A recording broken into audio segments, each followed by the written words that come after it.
And first of all, I just want to thank this amazing, magnificent team of students from SIT for including me in Playback Theatre in this extraordinary day. Everyone has a story. This is a man from Hungary telling his story in Cuba. He's just got off the plane, come straight to a performance. The woman is a Playback Theatre conductor, a Cuban woman. She's a conductor, that's what we call the MC in Playback Theatre.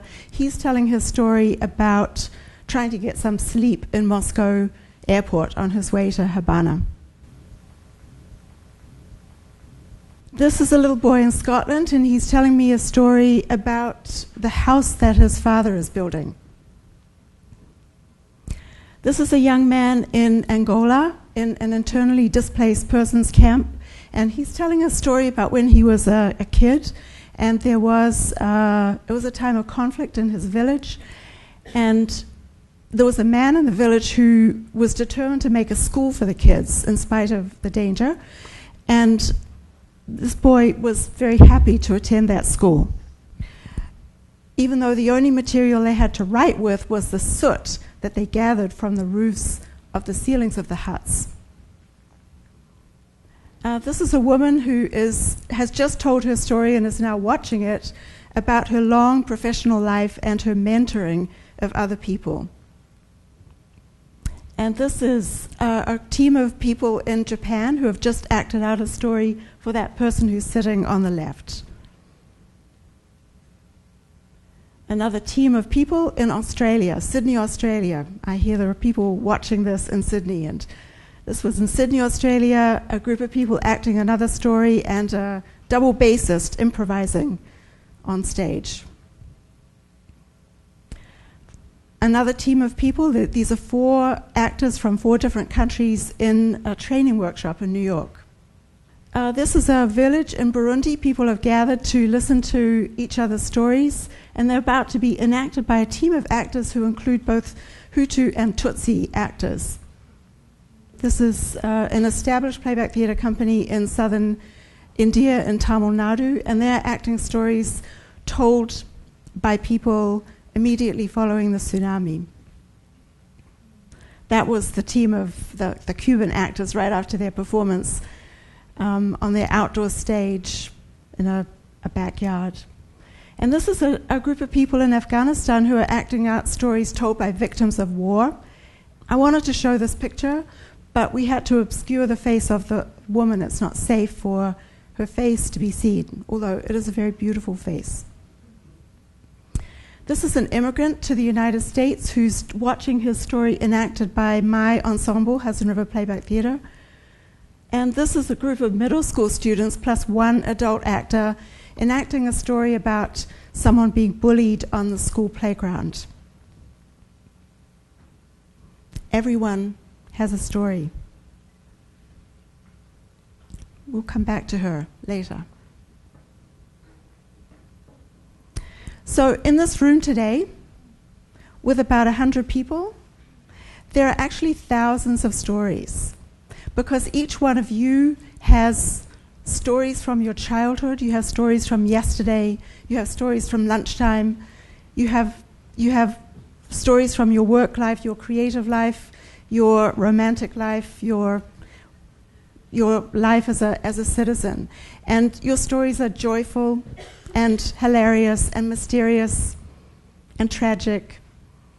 And you may have stories of strangers that you've heard that have touched you and in some way have become part of you because they have touched you. We're built as human beings to communicate through stories. It's how we construct our sense of identity, it's how we construct our sense of history, it's how we construct meaning.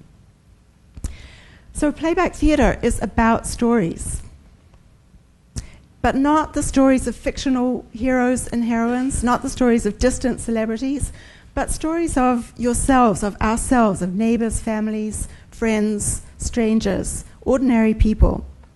If this were a playback theatre performance instead of a talk, we'd actually have 2 chairs right here. One for the conductor, as you saw, in those photos, and one for the teller, the person who would come from the audience and tell a story. And over here we'd have a stand with pieces of fabric. And depending on the story, those pieces of fabric might become a snowstorm, or they might become a diploma, or they might become a baby. And over here we'd have a row of actors, 3 or 4 actors who are listening to the story, and when they hear the story they will transform it into theatre without discussion or planning, without script or rehearsal. And over there, stage left, there will be a musician who is sitting there ready to play the emotional current of the story. And we would begin a conversation with you. I would, if I were the conductor, I would ask you something like, how are you? How is this special day going for you so far? And if I asked you that question, what might you say? Wonderful, great. Somebody else, couple more. Awesome, wow. Okay, so after each voice, after each one, we would play back what we heard in a short movement, improvisational theatre piece, one voice at a time. And after a little while, when we felt there was a connection, we would invite someone to come and sit over here with me, if I was the conductor, and tell a longer story. And after a while, we'd hear several of those stories and act them out.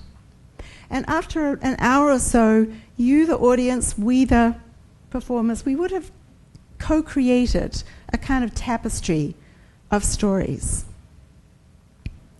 That's how it works. So, like everything, playback theatre began with an idea. And in this case, it was an idea, a vision in the mind of Jonathan Fox, who's sitting right here.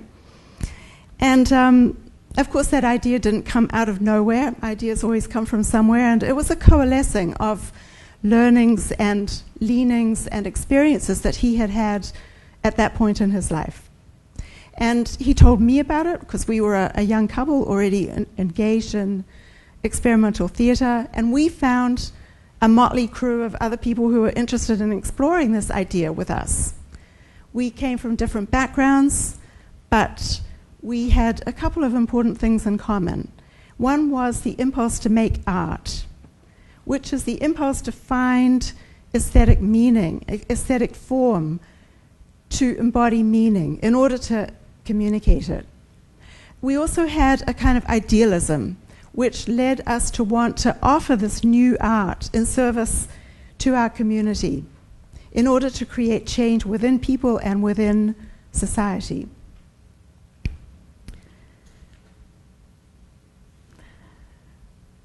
We were crazy enough to embark on something completely unknown. This was in 1975. I don't know if I said that. That was a very fertile time for new ideas, 36 years ago.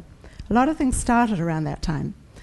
And so we had in common that willingness to jump into the unknown, to create our own path. And looking back, that process that we engaged in of going from idea to action to fruition, it took a constantly renewed vision. We really were floundering in the dark. We didn't know that this would work. We didn't know that 36 years later there'd be people doing this in 60 countries. And it was just that vision, that idea that we were all entranced by, that kept us going, along with our kind of delight in working together. Sometimes someone would become pessimistic and discouraged and, this isn't going to work, no, I'm out of here. And we would either be able to kind of encourage them and help them to come back into the fold or not, and they might leave. It took energy, doggedness, flexibility, and openness to new ideas to add on to the original idea. In improvisational theatre, as some of you know, I'm sure, it works by this process of yes and. So, yes, that sounds great, and let's do this as well. You have to have the receptiveness to accept whatever comes towards you, and you have to have the conviction, the guts to add something to it, to add a brick, as Cheryl said before. And that was our MO. looking back. That was our basic process. Yes, this sounds great, and let's try this as well. The work itself was rewarding, it was viable, it was valuable. We knew that because that's what it felt like when we acted out our stories for each other. But we had to struggle against the attitude of established artists and arts councils who didn't accept it. You know, it's too process-oriented, it's not polished enough, there's no script, looks like therapy. What's that Kleenex box doing over there? But the therapy world also rejected it. It's too artistic. It's not contained enough. And they didn't see the container that was there, this very capacious, resilient container that took place in time and space and was strong enough to hold whatever stories came along. We did keep going, and after not very long, people began to do this in other parts of the world: Australia, New Zealand, Japan, Asia, Europe, Eastern Europe, Africa, the Middle East, in theatres, schools, prisons, refugee camps, government departments. There are people with stories everywhere. So this kind of versatility can make it a little hard to categorize what can be the purpose of something so mercurial. And to me, the ultimate purpose really is about dialogue, a kind of non-cognitive, embodied dialogue that invokes creativity and imagination and builds dialogue, builds understanding, respect, connection, empathy, and change. The world needs dialogue, clearly, and we can offer what we know. We know how to make a space for stories. We know how to create an atmosphere of authenticity and trust and safety. We know how to embody a story so that the teller knows that she's been heard. The audience knows what she has lived. I want to say a little bit about the work that I'm doing these days with Playback Theatre. And I want to say also that for me and for other people who have been pioneers of this, it's the most extraordinary enrichment to hear these stories week after week, year after year. They become part of us. So the company that I work with now, the original company disbanded quite a while ago, Hudson River Playback Theatre, we do a lot of work in schools. We recently did a show for 5th graders on the topic of school bullying, which we've been doing a project called No More Bullying for about 12 years. And a boy came to the teller's chair and told a story about being bullied repeatedly every day that he comes to school. Other kids pick on him. He feels he gets no support from other kids or from the teachers, and he seemed very despairing. And he watched his story enacted, and then the conductor invited him to think about what he would like the witnesses to these events to do if they could do something. And he thought about it, and he made some suggestions. He chose some kids to come and act out those suggestions. I wanted to actually... They're acting out one of those stories that was told in that show today, these middle school-aged students. And so he saw his suggestions acted out. And then he sat down again. Another girl stood up and told her story. Her name was Dina, not her real name. And her story was about a similar situation, but now from the point of view of the witness. And this had happened in 4th grade the year before in a different school, a boy who was repeatedly bullied at school. And he was a friend of hers, not a close friend. She described him as gentlemanly, unusual word for a little girl to use. And this boy got picked on every day. And one day he went home from school and he killed himself. Dina, and the other kids, of course, were completely shattered. She said that eventually the bully, who had particularly picked on this kid, apologized to the mother. And Dina said, I don't know how that mother could ever forgive him. And she herself felt troubled that she had not done more to stand up for him. And she said, I'm never going to not say anything when I see bullying now. She was full of resolve to stand up for other kids who might get picked on and might feel as vulnerable as that boy. The kids, of course, watching this were completely riveted. And when the conductor asked the audience at the end who feels that they could take action to stand up for someone who's being bullied, they almost all raised their hands. And they really, in that moment at least, they really meant it. Whether they do it or not is, to some degree, a question of how supported they are by the school in taking action. So in this work that we do, we focus a lot on the witnesses and what the bystanders can do to address the problem of bullying. I want to just say one more thing before we finish here. We work also with immigrants, groups of immigrants who tell their stories about why they came. Like this woman who told us a story about the hardship that she had endured and the life that she had built for herself and her family here in the United States. And it is people like her who keep us going in this journey from idea to action and to fruition.